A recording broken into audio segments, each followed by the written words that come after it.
नमस्ते।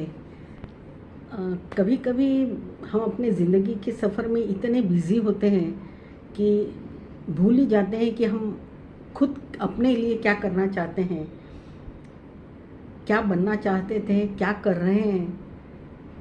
सब कुछ ज़िंदगी की परेशानियों में उलझ जाता है और हम खुद को ही भूल जाते हैं। तो इसके ऊपर मेरी छोटी सी रचना है और उसका शीर्षक है तुम्हारा साया हूँ। जिंदगी की राह में अकेली चली जा रही थी। चलते चलते अचानक एक राहगीर से मुलाकात हुई। चलते चलते अचानक एक राहगीर से मुलाकात हुई। सोचा चलो बाकी का सफ़र बातों बातों में कट जाएगा। बातें शुरू हुई, कुछ उसकी कुछ मेरी। मैंने उसके कुछ ख्वाब पूछे, उसकी ख्वाहिशें पूछी, वो क्या करना चाहती है पूछा। उसने भी मुझसे पूछा तुम्हारी क्या ख्वाहिशें थी, क्या पूरे हुई, तुम क्या बनना चाहती थी, क्या बन पाई, या उसके लिए तुमने क्या किया। वो तरह तरह के सवाल मुझसे पूछ रही थी। लेकिन उन सवालों के बीच में मुझे ऐसा महसूस हुआ कि मैं जो ज़िंदगी में चाहती थी वही तो वो भी चाहती थी। मैं जो बनना चाहती थी वही वो बनना चाहती थी। ऐसे कैसे? मैंने हैरानी से पूछा। जो मैं सोचती थी, जो मैं बनना चाहती थी, तुम भी कैसे वो ही बनना चाहती हो? हंस दी और कहने लगी बात छोड़ो, ये बताओ तुम अपनी ख्वाहिशों को पूरा करने के लिए क्या करना चाहती हो।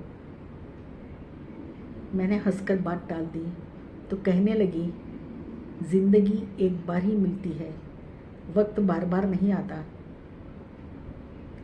दूसरों के लिए करते करते खुद को मत भूलो, कुछ आगे बढ़ो। कभी ना कहना सीखो, कभी झुककर फिर खड़े होना सीखो और अपने ख्वाबों के लिए खुद लड़ना सीखो। तो देखो ज़िंदगी की राह आसान हो जाएगी। बातों बातों में पता ही नहीं चला वक्त कैसे बीता। और जब मैं मेरे मंजिल पर पहुंची तो मैंने उसे हंसकर देखा और कहा आज तुम्हारे साथ वक्त बहुत अच्छा बीता, पता ही नहीं पड़ा। लेकिन देखो इतनी देर साथ में रहे, बातें की, लेकिन मैंने न तुम्हारा नाम पूछा न तुमने मेरा नाम पूछा। तो वो हंसकर बोली मैं तो तुम्हारा नाम जानती हूँ। मैंने कहा कैसे? फिर हंस दी। मैंने कहा अच्छा तुम्हारा नाम बताओ। तो धीरे से मुझे छूकर बोली मैं तुम्हारा साया हूँ, मैं तुम्हारा साया हूँ। तुम्हारी बूझी जिंदगी को चिराग दिखाने के लिए आज जिंदगी के इस रास्ते पर फिर से तुम्हारे साथ आई थी। और इतना कहकर वो साया हवा में विलीन हो गया। धन्यवाद। आई पसंद रचना मेरी? है ना? आपके भी जीवन में कभी कुछ इस तरह के पल आए होंगे तो सोचिए और इन पलों को फिर से जीने के लिए आगे बढ़िए। धन्यवाद।